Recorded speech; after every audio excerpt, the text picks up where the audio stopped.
स्वर्णोदयदीप्तिम् अखिलभुवनचैतन्यप्रसारम्। నమస్కారం. మన ధర్మం కార్యక్రమానికి స్వాగతం. ఇవాల్టి మన ధర్మం కార్యక్రమంలో మన ధర్మ సందేహాలను నివృత్తి చేసేందుకు మనతో పాటు ఉన్నారు ప్రముఖ ఆధ్యాత్మికవేత్త, ధర్మశాస్త్ర నిపుణులు డాక్టర్ కాకునూరి సూర్యనారాయణమూర్తి గారు. గురుగారు నమస్కారం. నమస్కారం అమ్మా. గురుగారు, ఏరువాక పున్నమి ప్రత్యేకత ఏంటి? ఎటువంటి నియమాలను పాటించాలి? ముందుగా ఏరువాక పున్నమ వస్తున్న సందర్భంగా రైతు బాంధవులు, రైతు మిత్రులు, సాక్షాత్తు ఆ శ్రీమన్నారాయణమూర్తి అపరావతారమైనటువంటి రైతులు అందరికీ శుభాకాంక్షలు. రైతులకు బాంధవుడెవరు? కృష్ణుని సోదరుడు బలరాముడు. బలరాముడి ఆయుధం హలం, నాగలి. ఏరువాక పౌర్ణిమకు రైతులకు ఏమిటి సంబంధం? అసలు ఏరువాక పున్నమ అంటే ఏమిటి? ఏరు నీటి వసతి. పౌర్ణిమ ఒకనొక 12 చంద్రుని సమీపంలో ఏ నక్షత్ర సంచారం ఉంటుందో ఆ నక్షత్ర సంచారాన్ని అనుసరించి చంద్రుడు 16 కళ్ళలతో కనిపించేటటువంటి ఒక తిథి, పూర్ణ తిథి. జ్యేష్ఠ మాసంలో శుక్లపక్షంలో వచ్చేటటువంటి పౌర్ణిమకు ఏరువాక పున్నమ అని పేరు. పౌర్ణమి, పున్నమ ఏ విధంగా చెప్పుకున్నా కూడా రైతు ఏరులో ప్రవహించేటటువంటి నీటి జాడలను గుర్తించి రాబోతున్న వర్ష ఋతువు లేక వర్షాకాలం అంతా కూడా ఈ ఏరు నీటితో నిండడంతో అంత ప్రమాణంలో పెరిగి ఆ నీటి యొక్క ఛాయలు, నీటి లభ్యత అనుసరించి ఎంత మేరకు పొలం సాగు చేయాలి, ఎంత మేరకు పొలాన్ని దున్ని సిద్ధం చేసుకోవాలి అనే నిర్ణయాలు చేసుకోవడం కోసం మృగశిర కార్తె మధ్య భాగంలో పౌర్ణిమ తిథి వస్తుంది కనుక అడపా కురిసేటటువంటి ఆ వాన చినుకులలో భూమి 1 అంగుళం 2 అంగుళాల మేరకు తడిసి దున్నడం కోసం సిద్ధంగా ఉంటుంది. అటువంటి నేపథ్యంలో పశువులను వెంట పెట్టుకొని, నాగలిని భుజం పైన వేసుకొని, ఒక్క నీటి కుండ వెంట పెట్టుకొని పొలానికి చేతపుచ్చుకొని అలా బయలుదేరుతాడు. వాక పోవుట అని అర్థం.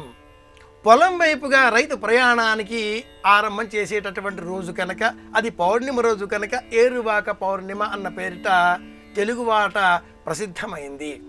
తెలుగునాడు, ఈ క్షేత్రం అన్నపూర్ణ అన్న పేరుకు పర్యాయం. ఇక్కడ రైతు ఆహారాన్ని అందించే, ప్రపంచానికి సంతోషాన్ని అందించే సాక్షాత్తు ఆ శ్రీమన్నారాయణమూర్తితో సమానం, పరమాత్ముడితో సమానం. అన్నపూర్ణ అయిన ఆ ఆహారాన్ని మనకు అందించేటటువంటి ప్రత్యక్ష దైవం. అటువంటి ఆ రైతు తాను మాత్రమే, తనకు మాత్రమే, తన కుటుంబం కోసమేనే స్వార్థం లేకుండా యథాశక్తి భూమిని దున్నడం కోసం ప్రయత్నాలకు శ్రీకారం చుట్టేటటువంటి రోజు పౌర్ణిమ. ఈ రోజున భూమిని నాగలితో దున్ని హింసించే ప్రయత్నం చేస్తున్నాను కనుక భూమాత నన్ను క్షమించు, నన్ను కాపాడు అంటూ నమస్కరిస్తాడు. అలాగే పశువులు తనకు వ్యవసాయం చేసే నిమిత్తమై సహకారాన్ని అందిస్తాయి కాబట్టి పశువు గిట్టలను కడిగి వాటికి గ్రాసాన్ని, పచ్చికను అందించి వాటిని ప్రేమగా చూస్తూ వెంట పెట్టుకొని పొలానికి వెళ్ళి పొలం హద్దులు చూసుకొని వరి మడి అంటే సరిహద్దులు వాటి నిర్ణయం చేసుకొని ఈ మేరకు నేను వ్యవసాయం చేసే నిమిత్తమై, శ్రీకారం చుట్టే నిమిత్తమై వెంట తెచ్చుకున్న ఆ కుండలో ఉండే నీటిని చూచి ఈ నీటిని ఇలా చిలకరించి ఇక పైన నేను వ్యవసాయాన్ని దున్నడం కోసం ఆరంభం చేసే ప్రయత్నాలకు పూజ చేస్తూ శ్రీకారం చుడతాను అంటూ పొలంలో పాదం మోపి భూమాతకు నమస్కరిస్తాడు. ఇది ఏరువాకనాడు చేసేటటువంటి విధి. మనమంతా కూడా ఈ రోజున బలరామకృష్ణులను పూజించాలి. యథాశక్తి వెన్నను ఇంటిలో కృష్ణుడికి, బలరాముడికి అంటే సోదరద్వయానికి ప్రసాదంగా నైవేద్యంగా అందించి నమస్కరించాలి. యథాశక్తి ఆకుపచ్చ రంగులో ఉండేటటువంటి పచ్చిక బయళ్లను చూసి ఆనందించడంతో పాటుగా ఇంటిలో కూడా చిన్న చిన్న పూల కుండీలలో పచ్చికను పెంచే ప్రయత్నం చేయాలి.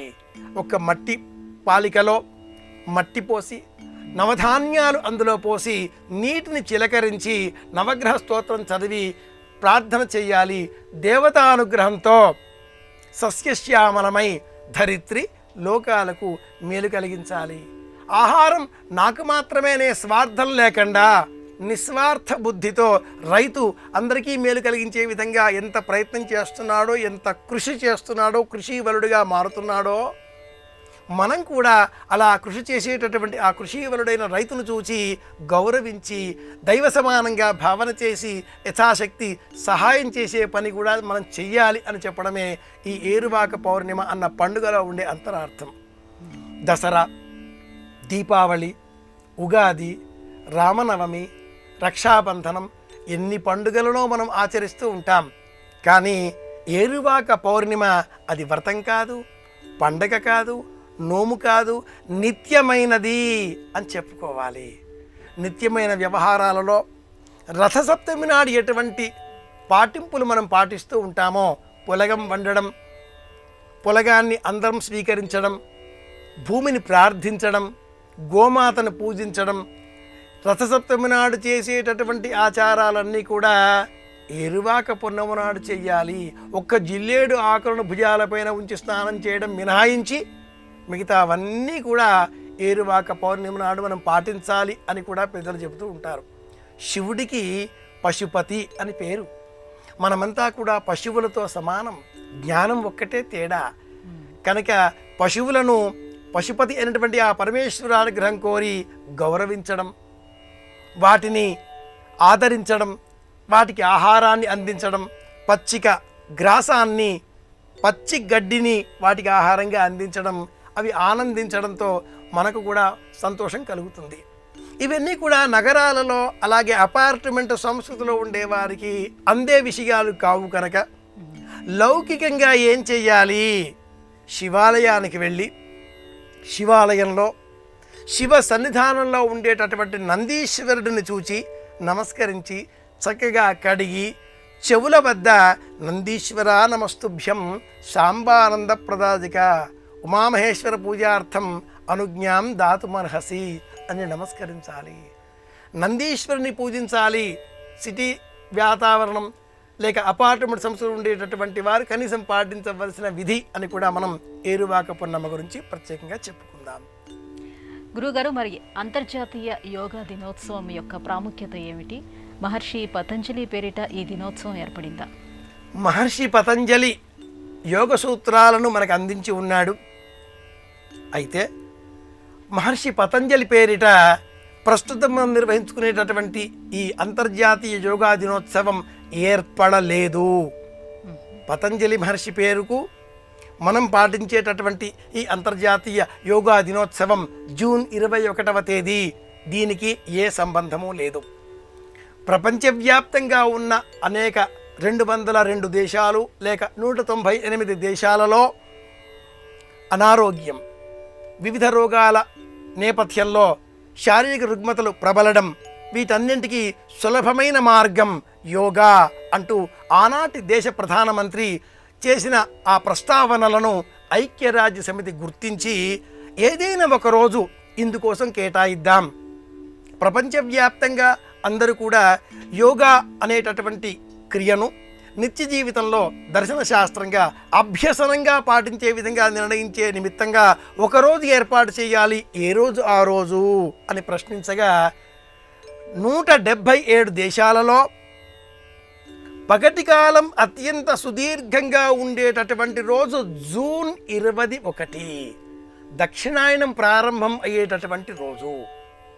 పరమేశ్వరుడు ఋషులందరికీ యోగా అనేటటువంటి రూపంలో దర్శన శాస్త్రాన్ని బోధించిన రోజు అని మన పురాణాలు వివరిస్తాయి. కాబట్టి పొడవైనటువంటి ఆ రోజు దక్షిణాయన కాలం ఆరంభం కావడంతో శుభకార్యాలు కాకుండా పుణ్యకార్యాలు, ఆరోగ్య నిమిత్తమై వివిధములైనటువంటి ఆచారాలు, చాతుర్మాస్య వ్రత దీక్షలు ఇట్లాంటివన్నీ కూడా పాటించేటటువంటి కాలం ఇక ఆరంభమవుతుంది. కనుక జూన్ 21 స్వీకరించాలి అనేటటువంటి నేపథ్యంలో డిసెంబర్ 11వ తేదీ 2014 సంవత్సరం నాడు ఐక్యరాజ్య సమితి ఇక నుంచి జూన్ 21 అంతర్జాతీయ యోగా దినోత్సవంగా పాటించాలి అనే ఒక నిర్ణయం చేసింది.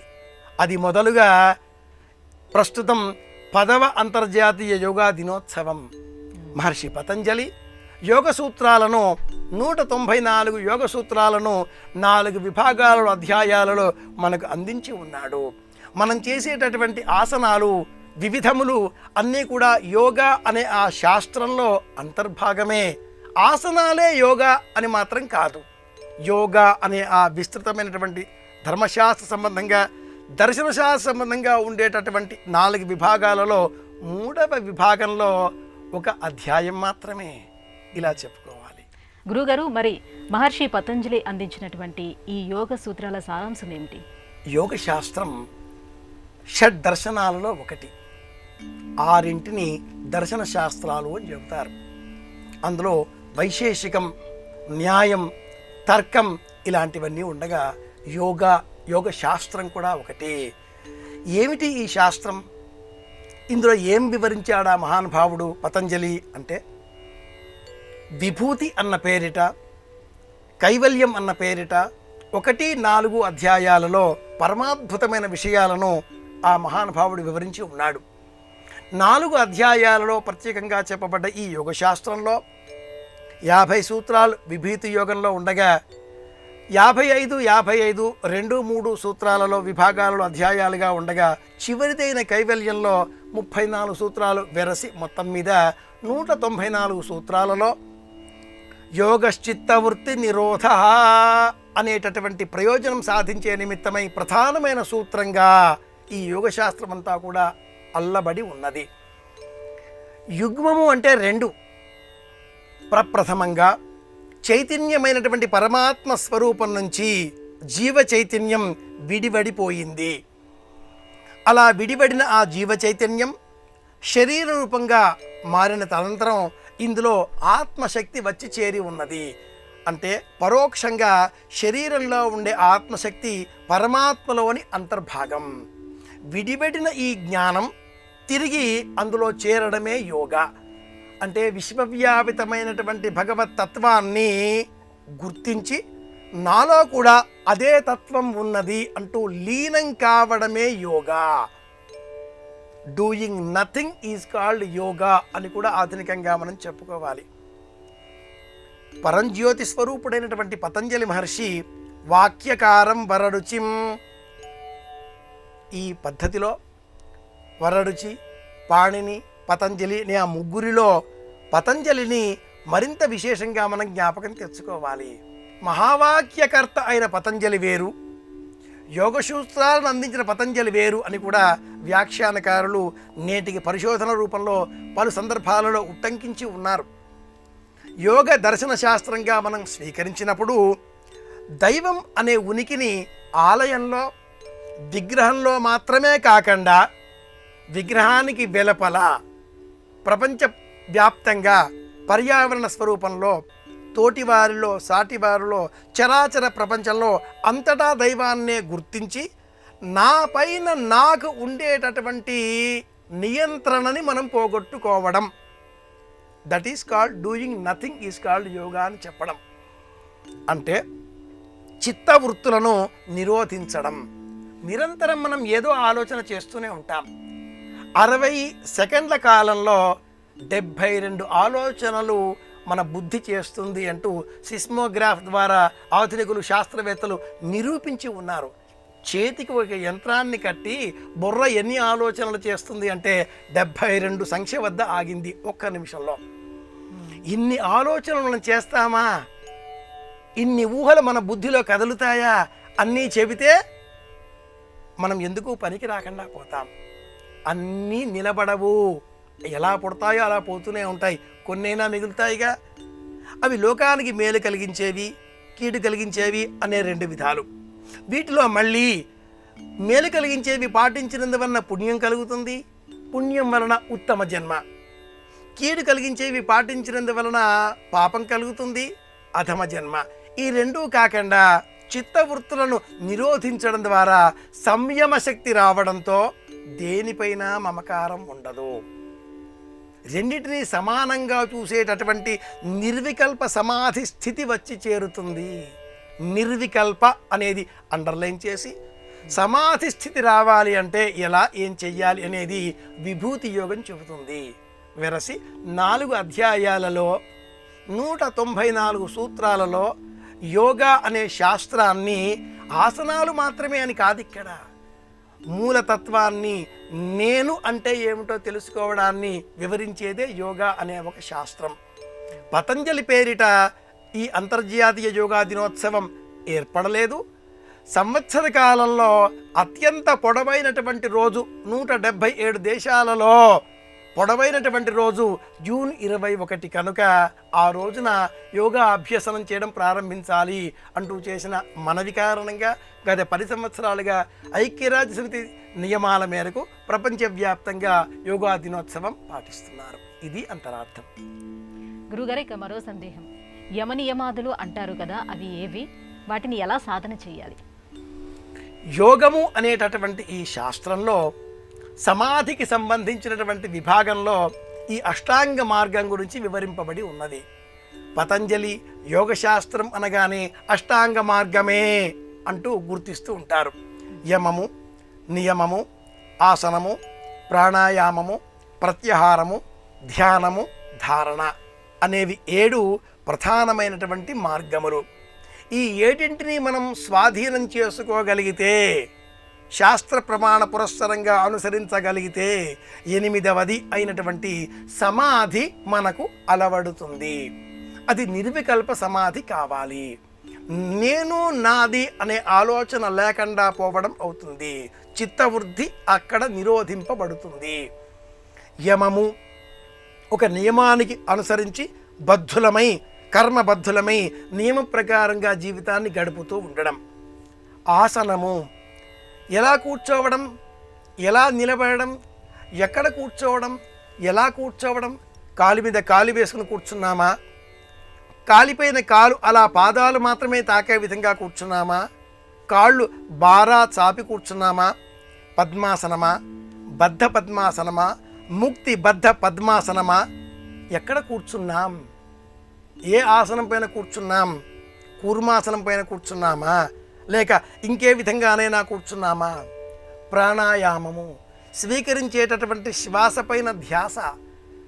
గాలి తీసుకోవడం ఎవరైనా చేసే పని, కానీ గాలి తీసుకునే సమయంలో పొట్ట బయటికి రావాలి, ఉదరం బయటికి రావాలి. గాలి వదిలే సమయంలో ఉదరం లోనికి వెళ్ళాలి. ఇది సవ్యమైనది. కానీ లోకంలో 99% వ్యక్తులు అందరూ కూడా ఇందుకు వ్యతిరేకంగా ప్రవర్తిస్తూ ఉంటారు. గాలి తీసుకోవడంతో ఉదరం బయటికి రాదు, అందరూ అప్పుడు లోనికే తీసి పంపించేస్తూ ఉంటారు. గాలి వదిలితే బయటికి విడిచేస్తూ ఉంటారు. అలా కూడదు. కుంభకము, రేచకము, పూరకము అనే పేరిట మనం చేసేటటువంటి ప్రాణాయామ విద్య ఓం భూః భువః సువః మహః జనః తపః సత్యం తత్సవితుర్వరేణ్యం ఇలా చెప్పి ఓమాపో జ్యోతిరసోమృతం బ్రహ్మ భూర్భువస్సువరోం ఈ మొత్తం చెప్పేటప్పటికి 42 సెకండ్ల సమయం పడుతుంది. స్వీకరించిన గాలి 42 సెకండ్ల కాలమైనా లోపల నియంత్రించే ప్రయత్నం చేయడమే చిత్తవృత్తి నిరోధ, అదే యోగా. అలా గాలి స్వీకరించినప్పుడు పొట్ట బయటికి రావాలి, ఉదరం బయటికి రావాలి. గాలి వదిలినప్పుడు ఉదరం లోనికి వెళ్ళి ఉండాలి. ఇలా కాకుండా మనం వ్యతిరేకంగా ప్రయత్నం చేస్తున్నాం, అలాగే ఉంటున్నాం కాబట్టి అనారోగ్యాలు వస్తున్నాయి, ఆరోగ్యం చెడిపోతోంది, వ్యాధుల బారిన పడుతున్నాం. బీపీ రాకూడదు, షుగర్ రాకూడదు, లేదా బీపీ ఎంత ఉండాలో అంతే ఉండాలి, షుగర్ రాకూడదు, ఏ విధమైన వ్యాధులు రాకూడదు. ప్రాణాయామం చేద్దాం, ఒక్కరోజు అని కాకుండా నిత్యము జీవన క్రియలో అంతర్భాగం చేసుకుందాం అనే ఉద్దేశ్యంతో సనాతన భారతీయ సంప్రదాయం ఆధ్యాత్మిక కోణంలో ఏ కర్మ చేసినా, ఏ పూజ చేసినా ముందుగా ఆచమ్య కేశవాయ స్వాహ, శ్రీకృష్ణాయ నమః, ప్రాణాయామే వినియోగ, ముక్కు మూసుకోండి అంటూ ఉంటారు. బొటన వేలు, చూపుడు వేలు మూసుకొని ముందుగా సూర్యనాడి గాలి పైకి పీల్చి 42 సెకండ్లు. ఎవరు చూస్తారండి వాచి అనుకోకూడదు, అలవాటు అయిపోతుంది బుర్రకి. కాసింతసేపు అలా ఆపి చంద్రనాడి గుంటా విడిచిపెట్టడం. ఇడా పింగళిక మధ్య సుషుమ్నాయ నమో నమః 3 సార్లు. పీల్చడం వదిలేయడం, పీల్చడం వదిలేయడం, పీల్చడం వదిలేయడం. సమానంగా ఎప్పుడూ ఉండవు. సూర్యనాడి, చంద్రనాడి ఇలా ముక్కు కింద వేలు పెట్టుకొని గాలి విడిచిపెట్టి ప్రయత్నించి చూడండి. సమానంగా ఎప్పుడూ ఉండవు. సూర్యనాడి కాస్త ఎక్కువగా వేగంగా ఆ నిశ్వాస రూపంలో గాలి చేతికి తాకిందా ఉద్వేగంతో ఉన్నాం అని అర్థం. ఎడమవైపు చంద్రనాడి గాలి ప్రశాంతంగా చల్లగా సోకిందా ప్రశాంతంగా ఉన్నాం అనే అర్థం. మనల్ని మనమే పరీక్షించుకోవచ్చు. ఇది ప్రాణాయామం అంటే. ప్రత్యాహారము, ధ్యానము, ధారణము, సమాధి అనే ఆ మిగతా 5 కూడా ఆహారం ఎంత తీసుకోవాలి, ఎంత తీసుకోకూడదు, ఎక్కడ మాట్లాడాలి, ఎక్కడ మాట్లాడకూడదు, ఎంత మాట్లాడాలి, ఇవన్నీ నియమాలు. ఈ 7 పూర్తి చేస్తే చివరిగా మీ 8వది సమాధి. అక్కడ పరమానంద స్థితి ఏర్పడుతుంది అని మనకు యోగశాస్త్రం వివరిస్తుంది. తెలుసుకుందాం. ఈ రోజుతో తెలుసుకోవడం ఎలాగో తెలుసుకుందాం. గురుగారు, దుఃఖాన్ని నిరోధించడమే యోగా మనకు బోధిస్తుందా? 4 వ్యూహాలు కలగ యోగా శాస్త్రం వల్ల మనకు కలిగే ప్రయోజనం ఏంటి?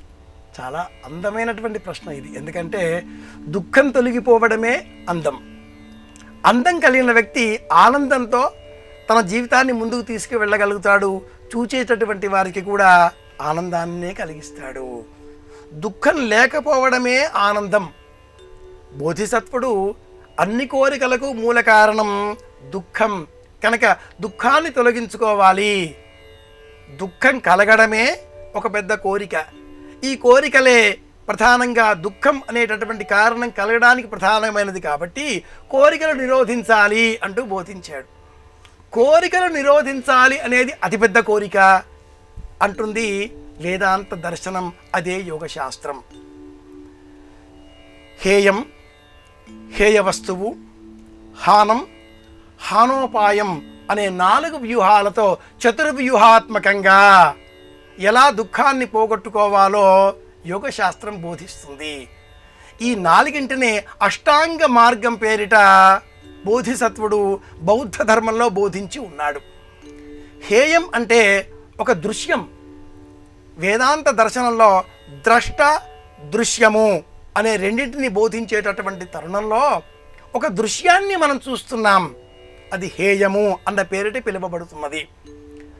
ఒక జలపాతము, ఒక అందమైన వస్తువు, ఒక అందమైన విషయము, ఏదో ఒకదాన్ని మనం చూస్తున్నాం అన్నప్పుడు చూచే వ్యక్తి వేరుగా ఉన్నారు. ఆ ఉండేటటువంటి వారు హేయ వస్తువుగా భాషింపబడుతున్నారు. ఇక్కడ 2 ఏర్పడి ఉన్నవి. ఈ రెండింటి కారణంగా మన మనస్సులో ఒక చలనం ఏర్పడింది. అది ఇష్టం కావచ్చు, అయిష్టం కావచ్చు, మమకారం కావచ్చు, వ్యతిరేక ఆలోచన కావచ్చు. అది హానము అన్న పేరిట ప్రసిద్ధమై ఉన్నది. హానోపాయం పైన మనకు మమకారం లేకపోవడమే యోగా. అంటే చేసే పని పట్ల, చూస్తున్న దృశ్యం పట్ల మమకారం కానీ, మమకారం లేకపోవడం కానీ, అసలు ఏ విధమైనటువంటి స్థితి కూడా కలగని స్థితికి చేరుకోవడం, తాదాత్మ్య భావనకు చేరుకోవడమే యోగా. ఒక విషయం మనం చూసినప్పుడు మనలో మమకారం కలిగిన మరుక్షణం ఆ వస్తువును ఏ విధంగానైనా మనదిగా చేసుకోవాలి అనే లిలీష, కోరిక, జిజ్ఞాస, ఆకాంక్ష ప్రారంభం, పతనానికి హేతువు. అది మనది కాదులే అన్న వైరాగ్యం కూడా కుటుంబ సంబంధాల పట్ల మనలో ఉండేటటువంటి బాధ్యతను తగ్గించి వేస్తుంది. నిరాశాజనకమైనది. ఇది కూడా హేయ వస్తువు అవుతున్నది. కాబట్టి నిరాశ పనికిరాదు, ఆశ పనికిరాదు. ఆ వస్తువు ఉన్నది, దాని ధర్మం అదే. నేనున్నాను, నా ధర్మం ఇదే. క్రమేపీ చూస్తున్న విషయం పట్ల కూడా మనకు మమకారం లేకపోవడంతో పాటుగా చివరగా హీనోపాయం అంటే ఆ చూస్తున్న విషయం పైన జ్ఞానం కూడా లేకుండా పోవడం. ఎలా చూస్తున్నాడో అలా చూస్తూ ఉంటాడు. ఏ విధమైన మార్పు అతడిలో ఉండదు. ఆ స్థితి కలగడమే సమాధి. అది రావడం కోసమే 7 మెట్లు ఎక్కాలి. ఇది చతుర్వ్యూహము అన్న పేరిట యోగ శాస్త్రంలో కైవల్యం అనేటటువంటి చిట్ట చివరి 4వ అధ్యాయంలో 12వ సూత్రం నుంచి 20వ సూత్రం వరకు మధ్యలో వివరింపబడిన అంశాలు అవుతున్నాయి. చూచే విషయం ఉంటుంది, ఉండని అన్నట్లుగా ఉండగలగాలి. చాలా గొప్ప స్థితి ఇది. గురువుగారు, మునిత్రయం అని ఎవరిని గురించి చెప్తారు? అందులో ఉన్నటువంటి పతంజలి, అలాగే యోగా సూత్రాన్ని అందించినటువంటి పతంజలి ఒక్కరేనా?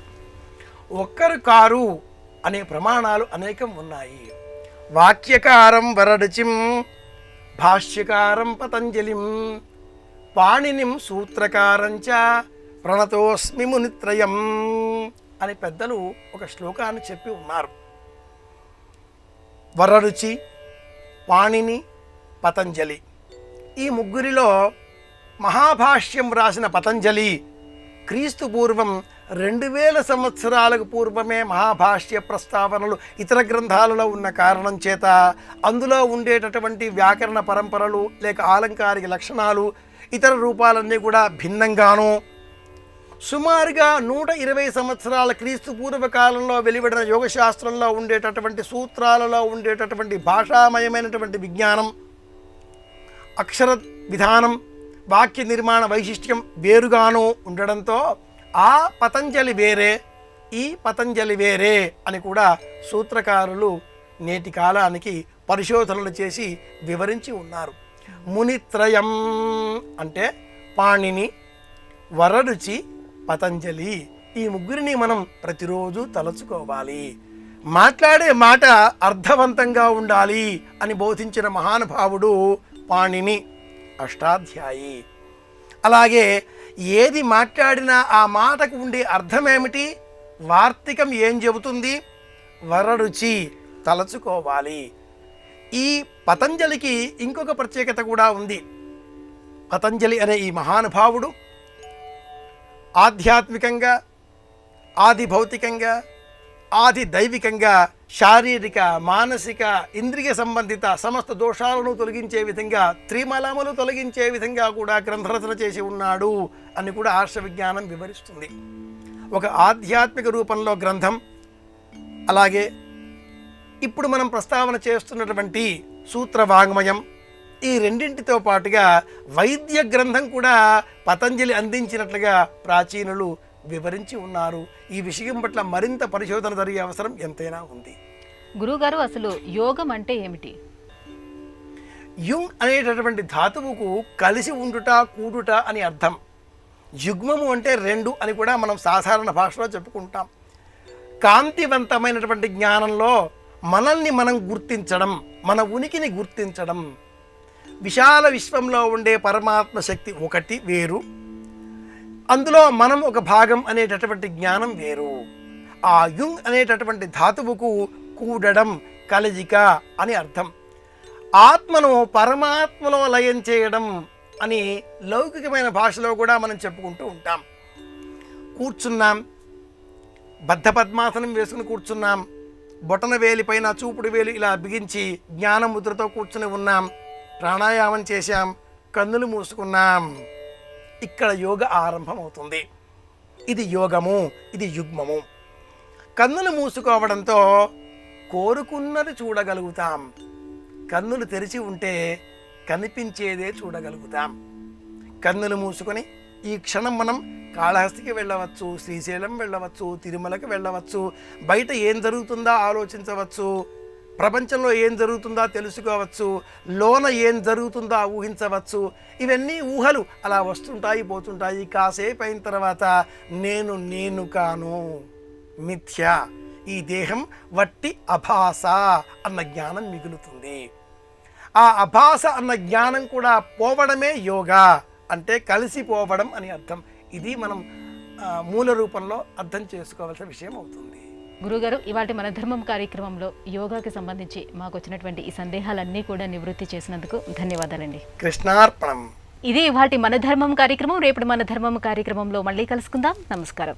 ఈ కార్యక్రమాన్ని తిరిగి చూడాలనుకుంటే www.youtube.com/@ETV Life Spiritual లో చూడవచ్చు.